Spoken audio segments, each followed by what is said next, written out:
প্রতিটা রুহু, প্রতিটা মানুষ মালাকুল মাউতকে দেখতে পায়। আপনিও দেখবেন, আমিও দেখব। মুমিনদের কাছে এসে মালাকুল মাউত একজন যুবকের বেশে সাদা ধবধবে জুব্বা পরে সুগন্ধি মেখে মুমূর্ষু ব্যক্তির শিয়রে বসে বলে, ইয়া আইয়াতুহান নাফসুল মুতমাইন্না, হে প্রশান্ত আত্মা, উখরুজি ইলা মাগফিরাতুল্লাহি ওয়া রিদওয়ানি, আল্লাহর ক্ষমা আর দয়ার দিকে বের হয়ে আসো। বলা মাত্রই মুমিনের আত্মাটা স্মুথলি বের হয়ে আসে। কাফান মিন আকফানিল জান্নাহ, হানুত মিন হানুতিল জান্নাহ, জান্নাত থেকে আনা সুগন্ধি কাফনের মধ্যে পেঁচিয়ে তিনি রূহটাকে নিয়ে ইল্লিনে চলে যায়। সরাসরি দেখে মালাকুল মাউতকে। আর যারা ইসলাম বিরোধী, কোরআন বিরোধী, তাদের সামনে এসে মালাকুল মাউত ত্রাস সৃষ্টি করে। আগে ধমক। হাইওয়েতে মাঝে মাঝে ডাকাতি হয় না? বাসগুলোর মধ্যে যখন ডাকাতি হয়, বাসে থাকে 50 জন, ডাকাত ঢুকে 5 জন। এই 5 জনের ভয়ে সবগুলো পেশাব করে দেয়, কারণ ত্রাস সৃষ্টি করে। এসেই চাইনিজ কুড়াল দিয়ে আগে কুবায় দেয় 4-5 জনের। রক্ত দেখে কি দেওয়ার সব আগে রেডি করে রাখে। মালাকুল মাউত এসে কাফের, নাস্তিক, মুশরিকদের সামনে সেরকম একটা ত্রাস সৃষ্টি করে। ভয়ে লোকটা কাঁপতে থাকে। ওর কাছে ভদ্র ভাষায় কথা বলে না, সুন্দর জামা পরে আসে না, কালো কুচকুচে চেহারা, ভয়ঙ্কর একটা রূপ নিয়ে, আকৃতি নিয়ে ইসলাম বিরোধীদের মাথার সামনে আসে। দুর্গন্ধযুক্ত চেহারার দেহ নিয়ে ধমক দিয়ে বলে, ও পাপাত্তা, ইয়া আইয়াতুহান নাফসুল খাবিসা উখরুজি ইলা গাদাবিল্লাহ, হে পাপাত্তা, আল্লাহর রাগ, ক্রোধ আর গজবের দিকে বের হয়ে আয়। মুমিনের আত্মা বলার সাথে সাথে যেমনি মুমিনের দেহ থেকে বের হয়ে জান্নাতি কাফনের ভেতরে ঢুকে, কাফেরদের আত্মাও কি এরকম তাড়াতাড়ি বেরোতে চায় নাকি? কাফেরদের আত্মা বেরোতে চায় না। ডানে দৌড়, বায়ে দৌড়, সামনে দৌড়, পেছনে দৌড়, আহা, দৌড়াদৌড়ি করে। মালাকুল মাউত এটাকে টেনে হিচড়ে, একটা জীবিত ছাগলকে জবাই না করে তার চামড়া উল্টার দিকে টেনে হিচড়ে বের করলে ছাগলটা যত কষ্ট পায়, এর চেয়ে কমসে কম 70 গুণ বেশি কষ্ট দিয়ে কাফের, মুশরিক আর গাদ্দারদের রূহ কবজ করা হয়। আল্লাহ, এই পরিস্থিতি থেকে তুমি আমাদের বাঁচাও। মুমিনদের রূহ যেমনি কবজ হয়, ওইভাবে রূহ কবজের ব্যবস্থা করে দিও। ইমানের মৃত্যু নসিব করে দিও, শাহিদি মৃত্যু নসিব করে দিও। আমাকে শহীদ করে সেই মিছিলে শামিল করে নিও, যে মিছিলের নেতা মীর হামজা, খোবায়েবে খাব্বাব, আল্লাহর কাছে ছিল অতি প্রিয়, শামিল করে নিও। আমাকে শহীদ করে সেই মিছিলে শামিল করে নিও। পড়েন আমিন। আরো জোরে পড়েন আমিন। তার মানে বিমান দুর্ঘটনায় হোক, কিংবা লঞ্চ ডুবিতে হোক, কিংবা আগুনে পড়ে হোক, বা আত্মঘাতী হামলায় হোক, যে যেখানেই মারা যায়, কবরের 3টা প্রশ্ন তার জন্য আছে না নাই? ইসলাম বিরোধীদের জন্য প্রশ্ন 3টা, আপনারা যারা মুমিন তাদের জন্য 4টা। আপনাদের জন্য একটা বেশি, আলহামদুলিল্লাহ। কোন কবরে এসে প্রথম প্রশ্ন করবে, মুনকার নাকির যখন চলে আসবে, 40 কদম যখন আত্মীয় স্বজনরা লাশটাকে কবরের মধ্যে দিয়ে 40 কদম চলে যায়, তখনই ফেরেশতা চলে আসে। আহা, শেষ, সব শেষ। এসেই পরীক্ষা শুরু। মার রব্বুক, তোর রবের নাম কি? চিল্লায় বলেন, আমাদের রবের নাম কি? আমরা বলবো রব্বি আল্লাহ, আল্লাহ আমারে রব।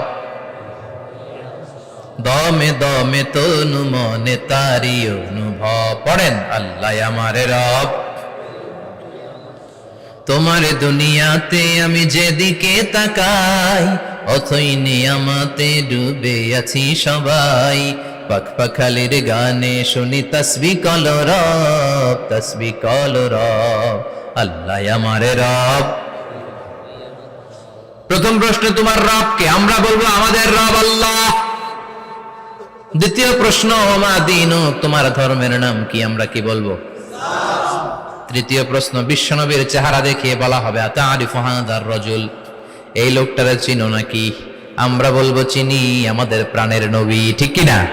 চাঁদের চেয়ে সুন্দর তুমি নবী আমার কমলিহিওয়ালা, দু জাহানের বাদশা তুমি প্যারা নবী সাল্লে আলা, চাঁদের চেয়ে সুন্দর তুমি নবী আমার কমলিহিওয়ালা, ঠিক কি না? 3টা প্রশ্নের যথাযথ উত্তর যখন দিয়ে দিলেন, আপনার জন্য অতিরিক্ত আরেকটা প্রশ্ন করা হবে, ওয়ামা ইলমুক, তোমার নলেজ কি? তিনটা প্রশ্নের উত্তর যে তুমি করতে পারলা, কিভাবে পারলা, কেমনে জানলা, নকল করে বলছো নাকি জেনে বুঝে আসছো? নকল হয় না? এখন তো পরীক্ষা চলতেছে বোধহয়। কি পরীক্ষা? এসএসসি পরীক্ষা। নকল হয়? কৃষ্ণপুরে নকল নাই না? এখন মনে হয় এগুলো একটু কমছে। একটা সময় ছিল অনেক নকল হইতো। পাঞ্জাবের ভিতরে নকল, পকেটে নকল, টুপির ভিতরে নকল, মৌজার ভিতরেও নকল, এমনকি মেয়েরাও নকল করে পরীক্ষার হলে আসে না নাই? স্কেলের মধ্যে লিখে নিয়ে যায়, হাতের মধ্যে লিখে নিয়ে যায়, ওড়নায় লিখে নিয়ে যায়, কাপড়ে লিখে নিয়ে যায়, আসে না নাই? ফেরেশতারা বলবে নকল করছো নাকি? কেমনে জানলা? তিনটা প্রশ্নের উত্তর তুমি কেমনে বললা? আল্লাহ তোমার রব, ইসলাম তোমার ধর্ম, এই লোকটা বিশ্বনবী, কেমনে চিনলা? আপনাকে তখন বলতে হবে আমি কোরআন থেকে শিখেছি, আমি হাদিস থেকে শিখেছি, আমি ইসলাম জেনে বুঝে মেনেছি, আমি আন্দাজে কোথাও ঘুরি নাই। চিল্লায় এখন ঠিক কিনা? আপনাকে বলতে হবে, এজন্য শিখতে হবে, প্রতিনিয়ত ইসলাম সম্পর্কে জানতে হবে, আখের গোছাতে হবে, জীবনটাকে আলোকিত করতে হবে। চিল্লায় বলেন ঠিক কিনা? চারটা প্রশ্নই যখন হয়ে গেল, ফেরেশতারা বলবে আহলান ওয়া সাহলান ওয়া মারহাবান বিক, খোশামদেদ, কংগ্রাচুলেশন, খোশামদেদ, কংগ্রাচুলেশন, সব প্রশ্নের উত্তর তুমি পেরেছো। ফায়ুফসাহু লাহু কবরুহু ৭০ যিরান, আপনার কবরটারে ৭০ হাত লম্বা করে দেয়া হবে। ওয়া ইফতাহু লাহু বাবুন ইলাল জান্নাহ, আপনার কবর থেকে জান্নাতের দিকে দরজা খুলে দেয়া হবে। ওয়া ইলবাসু মিন লিবাসি আহলিল জান্নাহ, জান্নাতের দুইটা রেশমি কাপড়ের পোশাক এনে আপনারে পরিয়ে দেয়া হবে। আর বলা হবে নাম কানাও মিলা আরুস, ঘুমাও, sleep, you should get some sleep now, তোমাকে লম্বা সময় পরে দিতে হবে, ঘুমাও। কানাও মিলা আরুস, যেমনি বর বাসর রাতে আরামসে ঘুম দেয়, বাসর রাতে যেমনি বর কনেকে নিয়ে মধুর ঘুম দেয়, তুমিও ঘুমাও, কেউ তোমার ঘুম ভাঙবে না। মালাক ইসরাফিলের, কিয়ামতের জন্য ইসরাফিলের সিংহায় যে ফুৎকার আছে, ওই ফুৎকার ছাড়া কোনো কিছুই তোমার ঘুম ভাঙাতে পারবে না। আলহামদুলিল্লাহ পড়েন। আল্লাহ আমরাও যেন চারটা প্রশ্নের উত্তর দিয়ে লম্বা একটা ঘুম দিতে পারি, পড়ে না আমিন। ওয়াম্মাল কাফির ওয়া আহলুশ শিমাল, আর ইসলাম বিরোধী যারা, তাদের সামনে আসবে মালাকান আসওয়াদান আজরাকান, কৃষ্ণ বর্ণের দেহ, নীলাভ বর্ণের দুটো চোখ, গায়ের রং কালো, চোখের রং নীল, দেখতে কেমন লাগে? আলিফ লাইলার ভূতের মতো, কথা কন। গায়ের রং কালো, চোখের রং নীল। ফেরেশতা দুইটা আসবে, এসে ত্রাস সৃষ্টি করবে, এসে বলবে বল তোর রবের নাম কি? মার রব্বুক। ইসলাম বিরোধী মুশরিক, কাফের, নাস্তিক, এরা বলবে আমি জানি না আমার রবকে, আমি জানি না, আমি তো আজীবন শুধু চেয়ার করেছি, মদ খেয়েছি, আমি ধর্ষণে সেঞ্চুরি করেছি দুনিয়ার বুকে, আমি টেন্ডারবাজি করেছি, চাঁদাবাজি করেছি, আমি মাস্তানি করেছি, আমার দাপটে এলাকার ইসলাম প্রিয়রা বাসায় ঘুমাতে পারে না।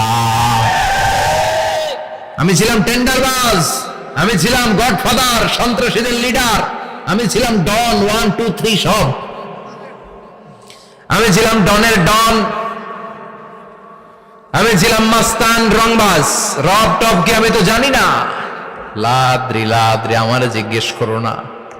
আবার প্রশ্ন করা হবে ওয়ামা দীনুক, তোর ধর্মের নাম কি? বলবে লা আদরি, আমার কোনো ধর্ম নাই, আমার কোনো ধর্ম নাই, আমি শুধু মৌজ মাস্তিতে ছিলাম, আমি আনন্দ ফুর্তি করেছি, ইসলাম নিয়ে আমার মাথা ব্যথা ছিল না, আজীবন ইসলামরে আমি বাস দিয়েছি। চিল্লায় বলেন ঠিক কিনা?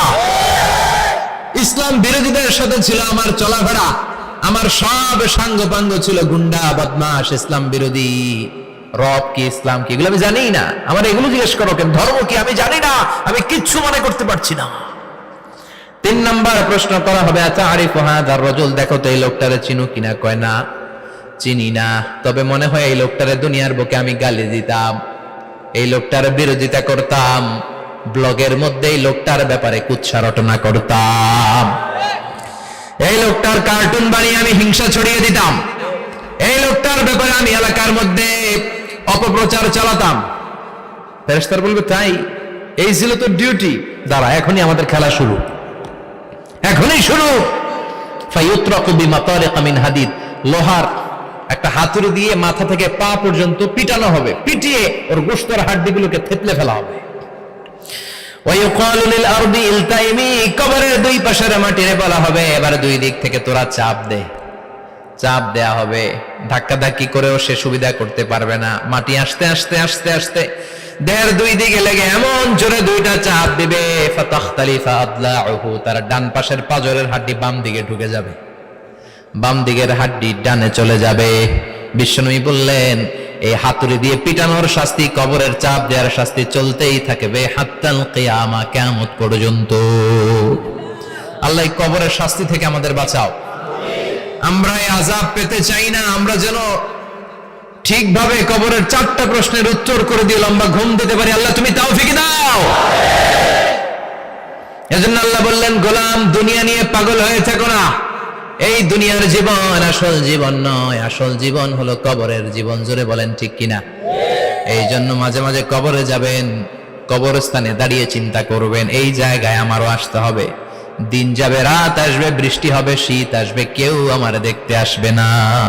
একা থাকতে হবে, একা, বড় একা, অন্ধকার, বড়ই অন্ধকার। ওই কবরের জীবনের সামান গোছানোর দরকার আছে না নাই? ওই কবরে সুখে শান্তিতে থাকতে চাইলে নামাজ পড়ার দরকার আছে না নাই? কোরআন পড়ার দরকার আছে না নাই? ছেলে মেয়েগুলোরে মানুষের মতো মানুষ করার দরকার আছে না নাই?